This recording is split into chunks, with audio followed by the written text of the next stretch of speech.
Après mon témoignage, je voudrais remercier la présence de M.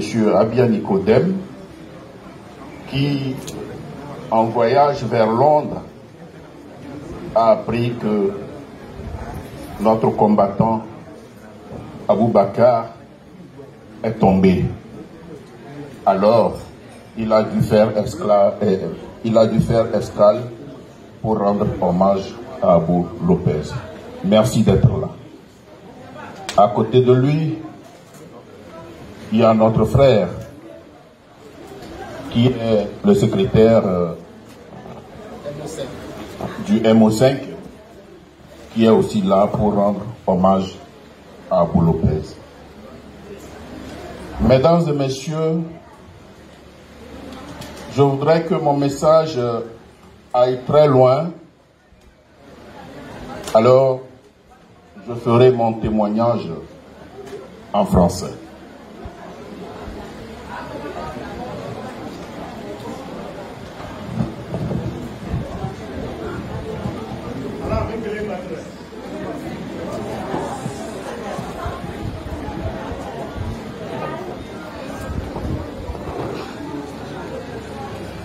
Chère famille Agoro, chers parents, frères, sœurs et amis de la grande famille de la diaspora togolaise en Allemagne et en Europe, frères et sœurs en Dieu. Il n'est pas aisé en cette douloureuse et inhabituelle circonstance de prendre la parole lorsque sur des visages fermés, on lit la détresse et l'expression d'une profonde tristesse. C'est donc avec une gorge serrée et une voix tremblotante, pleine d'émotion, que je voudrais bien essayer de parler de celui que nous pleurons tous aujourd'hui et dont la disparition brusque nous a abattus. Je veux parler de mon désormais ex-petit frère Aboubacar Lopez. Ma bouche pourra-t-elle donc dire fidèlement mon vécu avec ce jeune homme si pressé qu'il était? Abou Lopez était un peu comme le bon vent bienfaiteur, mais imprenable et imprévisible. Il était tantôt ici, il était tantôt là. Il était aussi comme un oiseau migrateur à la recherche du printemps salvateur. Peut-être adorait-il aussi toutes les saisons, car aucune n'était un handicap pour ces balades, celle qui consiste à se retrouver en tout lieu dans le but de recoller partout le tissu familial ou de nouer des amitiés.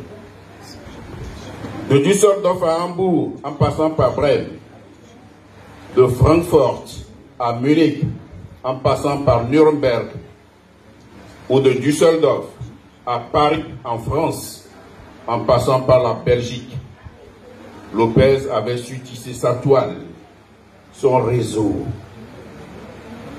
c'est-à-dire le chemin qui le menait vers un frère, un aîné, une sœur, un ami, bref, vers un parent, car pour lui, tout le monde était un parent. Y a-t-il une preuve de popularité plus expressive et plus éloquente que ce grand monde venu aujourd'hui lui rendre un hommage? Si cette marque de sympathie pouvait le conduire au paradis, Abou Lopez va directement au paradis.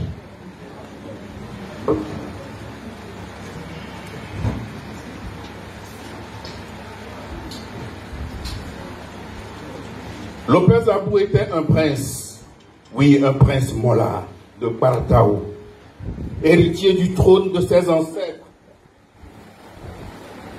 eux-mêmes descendants de Gadaou, tout comme le sont les Aïeva de Koma, de Ali Akondo de Pangalam et beaucoup d'autres encore. Son amour pour son terroir natal, son goût prononcé pour les us et coutumes tèmes faisait de lui une référence au sein de la diaspora thème en Allemagne. Je n'en voudrais pour preuve que ses prestations publiques lors des fêtes d'Adosa Gadaou des années 2000 à Nuremberg en Allemagne. Intelligent et fin orateur, Abou Lopez savait gagner le cœur de ses interlocuteurs. Un sourire tantôt aimable, tantôt narquois, lui collait permanemment les lèvres. Le sourire d'un prince charmant. Il avait du respect et de l'estime pour les autres, mais parfois, il ne lui était pas facile de recevoir en retour la même monnaie de sa pièce en échange.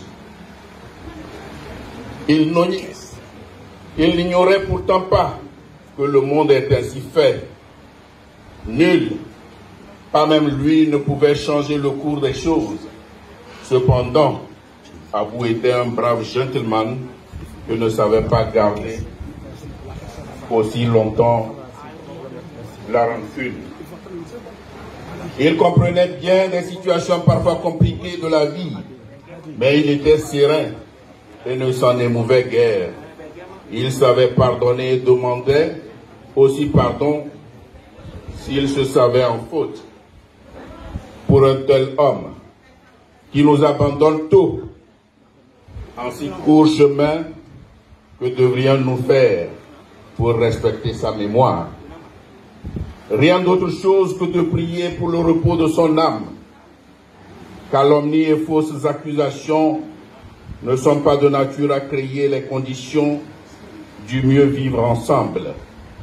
Et je ne me pose pas en donneur de leçons à quiconque, mais le savoir-vivre nous impose certaines retenues. Cheikh Ibn Taïma, un érudit en théologie et inspirateur de l'islam moderne, disait ceci quelques instants seulement avant sa mort en 1328. Je ne veux me venger de personne parmi ceux qui ont menti sur moi. Je décharge devant Allah tout musulman m'ayant fait du mal. Je souhaite le bien à tous mes frères, comme s'il s'agissait de ma propre personne. Quel bel enseignement, quelle humilité. N'est-ce pas?